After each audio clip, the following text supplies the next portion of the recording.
Basham has written The Wonder That Was India, a very thick book, influenced a sea of academics. But you have now you've managed to write the shortest history of India. Yes. It's this thin volume. And I think to myself, how do you basically sandwich and bring this vast tapestry that is Indian history? How do you make it concise, yet you are rooted in its nuance? How did you do it? And what do you include and exclude when you write the shortest history? That's all a good question. When I remember I was in Mumbai, of course, staying at a friend's house. He was a Parsi and lovely old gentleman who'd gone to school with Salman Rushdie.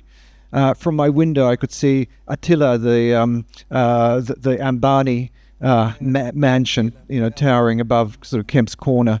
And I was doing a story on Nirav Modi, the fugitive diamond merchant, who you all would know.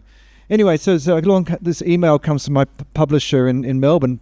Do you want to write a shortest history of India? And I go, and I really had to take a deep breath because, the challenge of a project like that. He said, you've got 50,000 words, which I think translates into 1,000 words per century or something, if you go from 3000 BC till now. But then, I'd studied Indian history. I'd made so many trips to India. I'd lived and worked here. And I thought, this is a great opportunity to put all, everything I've read together, go over it again, revise it. And that was, it was daunting. It was really daunting. It was one of the hardest things I've ever done, certainly. How do you decide how much weight do you give to the southern Indian dynasties, the Cholas, the Pandyas, the Pallavas, versus what was happening in North India at that time? It was the Delhi Sultanate or the coming of the Mughals. How do you balance what was going on in the east of India? We had the Ahom kingdom versus what was happening in Punjab. I mean, it's look.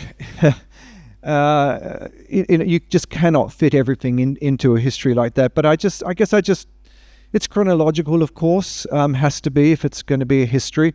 But it was complex. A colleague of mine was writing the history of China at the same time. In China, you had sort of distinct periods, distinct empires, mostly which ruled, bulk of the mainland. In India, aside from the Mauryas, the Guptas, the Mughals, and so on, you had diverse power centers all over the subcontinent. So putting all that together was hard.